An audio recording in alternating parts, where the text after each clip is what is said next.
কেশপুরে মদ্যপ যুবকের হাতে কর্মরত স্বাস্থ্যকর্মীর শ্লীলতাহানি, নিরাপত্তার দাবিতে BMOH এর দ্বারস্থ ব্লকের স্বাস্থ্যকর্মীরা।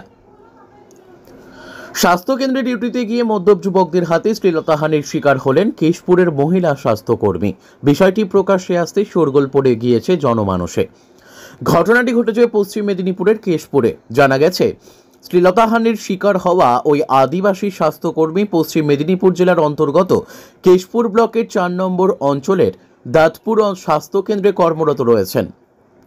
স্বাস্থ্যকর্মী তথা মহিলার স্বামী জানান, গত 11 তারিখ গোলার স্বাস্থ্যকেন্দ্রে স্বাস্থ্য দপ্তরের নির্দেশে তিনি গিয়েছিলেন কর্তব্য পালন করতে। সেখানেই এক মদ্যপ যুবক এসে বলে, আমার গোপন অঙ্গের চিকিৎসা করাতে হবে। কিন্তু স্বাস্থ্যকর্মী বলেন, এখানে প্রসূতি মায়ের চিকিৎসা করা হয়, আপনার যা সমস্যা তাতে বড় চিকিৎসকের কাছে যেতে হবে। সেই সময় ওই যুবক বলে, এখানেই চিকিৎসা করাতে হবে। এরপর যুবকের দ্বারা শ্লীলতাহানির শিকার হন ওই স্বাস্থ্যকর্মী। তারপর স্বাস্থ্যকর্মীর চিৎকার চেঁচামেচিতে স্থানীয়রা চলে আসায় নিজেকে সুরক্ষিত করেন ওই স্বাস্থ্যকর্মী। ঘটনাক্রমে ওই দিন ওই গ্রামে কালী পুজো হচ্ছিল, তাই পুলিশ প্রশাসনও সেখানেই ছিল। খবর পেয়ে পুলিশও পৌঁছায় সেখানে। ঘটনাস্থলে পুলিশ পৌঁছে অভিযুক্ত ব্যক্তিদের আটক করে নিয়ে যায়। পরের দিন ওই স্বাস্থ্যকর্মীর লিখিত অভিযোগের ভিত্তিতে অভিযুক্ত ব্যক্তিকে গ্রেপ্তার করা হয়েছে। তারপর ব্লক স্বাস্থ্য আধিকারিকের কাছে অভিযোগকারিণী স্বাস্থ্যকর্মী নিজের নিরাপত্তাহীনতার কথা জানান তিনি। ব্লক স্বাস্থ্য আধিকারিক বিষয়টি দেখার আশ্বাস দিলেও 1 সপ্তাহ কেটে গেলেও কোনো ব্যবস্থা হয়নি। তাই 18 জুন মঙ্গলবার বেলা 1টা নাগাদ কেশপুর গ্রামীণ হাসপাতালে পৌঁছায় কেশপুর ব্লকের সমস্ত স্বাস্থ্যকর্মীরা। তাদের সমস্ত দাবি দাওয়া নিয়ে ব্লক স্বাস্থ্য আধিকারিকের সাথে একটি বৈঠক করেন তারা। তাদের দাবি, অবিলম্বে তাদেরকে কাজের জায়গায় নিরাপত্তার ব্যবস্থা সুনিশ্চিত করতে হবে। ব্যুরো রিপোর্ট, সত্যের সন্ধানে কেশপুর। যখন দোকান সব পড়ে আমাদের ফিল্ডে হয়তো হয়, মানে এই ধরনের ঘটনার পরে কি নিজেদের কোথাও একটা নিরাপত্তার অভাব বোধ করছেন আপনারা? হ্যাঁ, মনে হয় আমাদের নিরাপত্তার বোধ আছে। এই ঘটনাটা কেন ঘটলো, কি মনে করছেন? আপনারা তো এতদিন কাজ করছেন, কিভাবে ঘটলো, কি মনে করছেন? এবারে সেটা তো আমাদের সেন্টারে হয়নি। আজকে আপনারা কতজন এসছেন এখানে?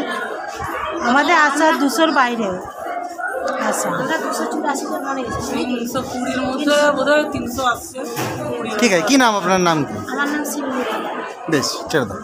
যদি এইভাবে নিগৃহীত হয়, যারা সেবামূলক কাজ করতে যান, ওখানে পাবলিকের দ্বারা কোনো দুষ্কৃতির দ্বারা যদি নিগৃহীত হয়ে থাকেন, আগামী দিনে কিভাবে এনারা সার্ভিস করবেন?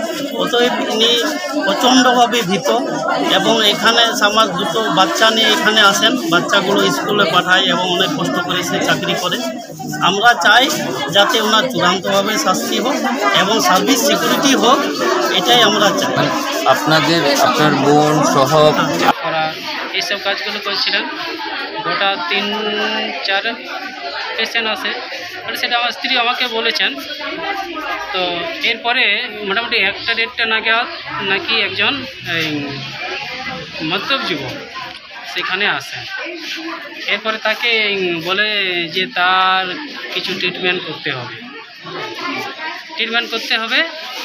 যে কি ট্রিটমেন্ট করতে হবে না, তার নাকি লিঙ্গ ছোট, হ্যাঁ চিকিৎসা করাতে হবে। হ্যাঁ, চিকিৎসা করেন এখানে ওনাদের দ্বারা সম্ভব তো নয়। হ্যাঁ, কিন্তু সেই সঙ্গে বলেছে যে এইসব জিনিস কিন্তু এখানে করা হয়নি, এখানে শুধু মা এবং শিশুদেরই করা হয়। আপনি অন্য জায়গায় চলে যান, বড় ডাক্তারকে দেখান, এখানে কিন্তু হয়নি। কিন্তু সে হঠাৎ করে তার অজান্তে তখন তার উপরে ঝাঁপিয়ে পড়ে, মানে তাকে জোর করে মানে শ্লীলতাহানি করে, মানে এবং বলতে থাকি যে তার চিকিৎসা করতে হবে, তার লিঙ্গ দেখতেই হবে। তখন সে বাধ্য হয়ে চেঁচামেচি করে, তখন এই অবস্থায় ভয়ে, কিন্তু তার চিৎকারে ওর পাশাপাশি যে দোকানগুলো ছিল